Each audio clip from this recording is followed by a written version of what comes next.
Hello friends, तो ये जो मेरा वीडियो है ये साखी के ऊपर है जो कबीरदास ने लिखी है। इसमें उन्होंने अनेक दोहे लिखे हैं जिनके मैं आपको सभी को आज मतलब बताऊंगा। तो आइए देखते हैं हम क्या उन्होंने हमें सिखाया है, क्या उन्होंने सीख दी है इस दोहे के माध्यम से। सबसे पहले देखते हैं, सबसे पहला पैराग्राफ है, गुरु गोविंद दऊ खड़े काके लागू पाए, बलिहारी गुरु आपनो जिन गोविंद दियो बताए। तो इसका अर्थ यह है कि गुरु यानी शिक्षक जो है हमारे हैं, गोविंद यानी भगवान, दो खड़े काके लागू पाए, वो दोनों खड़े हैं, किसके पैर पहले लगूं, किसके पैर पहले चरण स्पर्श करूं। इसका अर्थ है, ये क्वेश्चन पूछ रहे हैं वो, उनके सामने ये उलझन है कि वो गुरु, और जब उनके सामने गुरु और भगवान दोनों सामने खड़े हैं तो वो किसके चरण पहले स्पर्श करें। उसके बाद उन्होंने उसका उत्तर स्वयं ही बताया है, बलिहारी गुरु आपनो जिन गोविंद दियो बताए। गुरु जो हमारे शिक्षक हैं उन्होंने ही हमें ईश्वर तक पहुंचने का मार्ग बताया है, पहुंचने का मार्ग उन्होंने ही बताया है। तो हमें पहले गुरु के चरण स्पर्श करने चाहिए, क्योंकि गुरु की ही कृपा से हम ईश्वर तक पहुंचते हैं। यही उन्होंने ये पहले पैराग्राफ में समझाया है। जो पहला पैराग्राफ है इसका अर्थ यही है। आइए अब अगले पैराग्राफ की ओर चलते हैं। अगले पैराग्राफ में कबीरदास कहते हैं, जब मैं था तब हरि नहीं, अब हरि है मैं नाही, प्रेम गली अति सांकरी, तामे दोना समाही। यहाँ पे जब मैं था, मैं यहाँ से अहंकार बता रहे हैं, ठीक है, अहंकार। जब मैं था तब हरि नहीं, हरि से यहाँ भगवान का की और संकेत है। जब अहंकार था तब भगवान नहीं थे, अब भगवान है तो अहंकार नहीं है। प्रेम गली अति सांकरी, यानी प्रेम की गली जो है ना, हम लोग का हृदय होता है, हृदय का गली बहुत ही पतला है, उसमें अहंकार और भगवान दोनों एक साथ नहीं रह सकते। इसका अर्थ ये है, इस पैराग्राफ के द्वारा कबीरदास हमें ये बताना चाह रहे हैं कि अहंकारी व्यक्ति कभी भगवान को नहीं पा सकता। आई होप कि आपको ये समझ में आ गया हो। ये इसका मतलब यही था जो मैंने आपको समझाया। आइए अब आगे और बढ़ते हैं।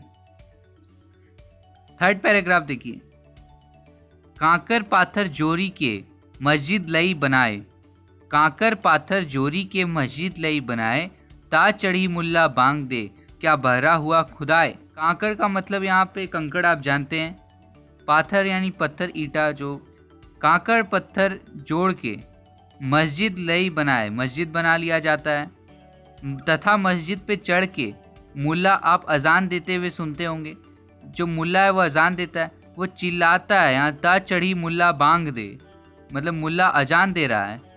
इतना जोर जोर से आपने सुना होगा कि कितनी जोर जोर से आवाज़ें आती है। तो वही कबीरदास प्रश्न पूछते हैं, इसमें पूछते हैं कि क्या खुदा बहरा हो गया है जिसे याद करने के लिए इतना चिल्लाने की ज़रूरत है।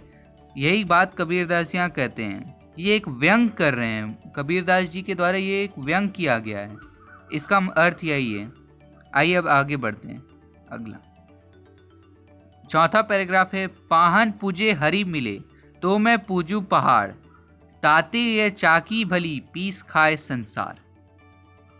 इसका अर्थ देखते हैं क्या है।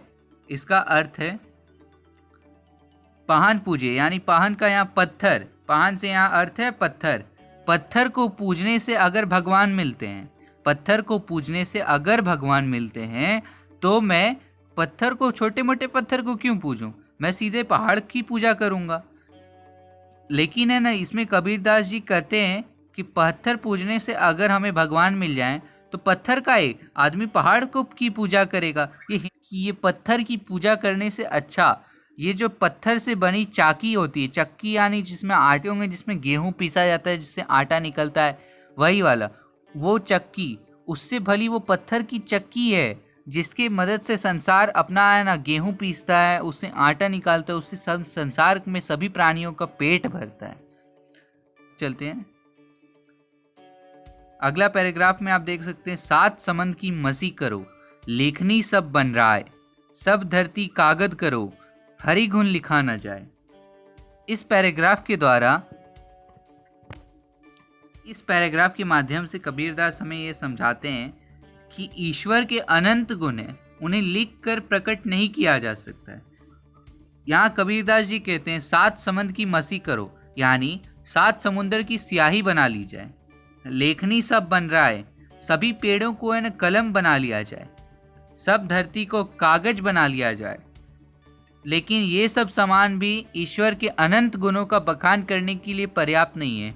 यानी ईश्वर के अनंत गुण हैं, उन्हें लिखकर प्रकट नहीं किया जा सकता। हरि गुण लिखा ना जाए, हरि गुण इससे नहीं लिखा जा सकता, ये बहुत पर्याप्त नहीं है लिखने के लिए।